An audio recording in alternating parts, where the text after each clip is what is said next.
Hello, I am editor Than Mai.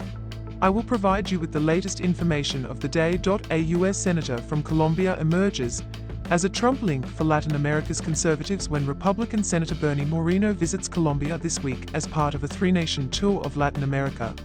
It will be something of a homecoming. Ohio's first Latino senator, who defeated an incumbent last year with the help of Donald Trump's endorsement, was born in the Colombian capital of Bogotá, and even as he was chasing the American dream, he kept close tabs on the country through older brothers who are heavyweights in politics and business there. Moreno, 58, has emerged as an interlocutor for conservatives in Latin America seeking to connect with the Trump administration. In an interview with the Associated Press ahead of the trip, he expressed deep concern about Colombia's direction under left-wing President Gustavo Petro and suggested that U.S. sanctions, higher tariffs, or other retaliatory action might be needed to steer it straight. The recent criminal conviction of former President Álvaro Uribe, a conservative icon, was an attempt to silence the man who saved Colombia from guerrilla violence, Moreno said. Meanwhile, record cocaine production has left the United States less secure, and Colombia vulnerable to being decertified by the White House for failing to cooperate in the war on drugs. The purpose of the trip is to understand all the dynamics before any decision is made, said Moreno, who will meet with both Petro and Uribe, as well as business leaders and local officials. But there's nothing that's taken off the table at this point, and there's nothing that's directly being contemplated. Elected with Donald Trump's support, Moreno, a luxury car dealer from Cleveland, defeated incumbent Democrat Sherrod Brown last year with the help of $441 million in political ad spending, the most in U.S. Senate race history.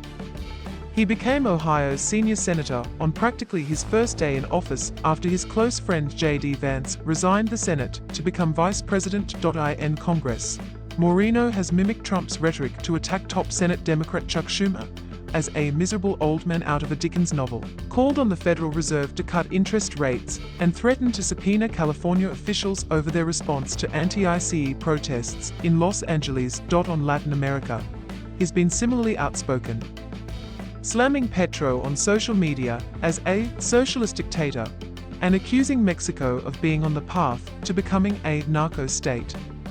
He also surprised many hardliners in the GOP early on by suggesting in January that Trump should engage with Venezuelan President Nicolas Maduro despite his re-election, in what the US, European Union, and other governments condemned as a rigged vote. While referring to Maduro as a gang leader and terrorist, Moreno nonetheless expressed support for the Trump administration's decision last month to allow energy giant Chevron to resume drilling in Venezuela following a deal with Maduro to free 10 jailed Americans held there. What people wanted to hear in January is that we are going to fly F-16s into Caracas and wage war against the country, and that just wasn't going to happen, said Moreno in the interview. If we take actions that are too much in that direction, we end up turning Venezuela over to China. Such comments barely register in blue-collar Ohio, but they've garnered attention in Latin America. That despite the fact Moreno hasn't lived in the region for decades and doesn't sit on the Senate Foreign Relations Committee, he's somebody to watch, said Michael Shifter, the former president of the Inter-American Dialogue in Washington. He's one of the most loyal Trump supporters in the Senate, and, given his background in Latin America, he could be influential on policy. Moreno starts his first congressional delegation to Latin America on Monday for 2 days of meetings in Mexico City with officials including President Claudia Sheinbaum, seeking cooperation with Mexico on fentanyl. Moreno, in the pre-trip interview, said that Sheinbaum has done more to combat the flow of fentanyl into the U.S. than her predecessor and mentor Andrés Manuel López Obrador, who he described as a total disaster.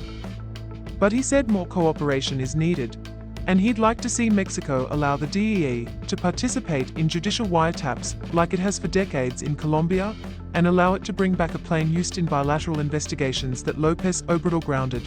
The corruption becomes so pervasive that if it's left unchecked, it's kind of like treating cancer, said Moreno.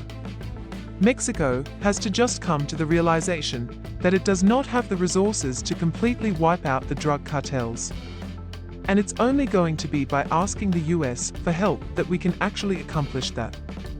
plans to tour the Panama Canal from Mexico, Moreno heads to Panama, where he'll tour the Panama Canal with Trump's new ambassador to the country, Kevin Moreno Cabrera. In March, a Hong Kong-based conglomerate struck a deal that would have handed control of 2 ports on either end of the US-built canal to American investment firm BlackRock Incorporated.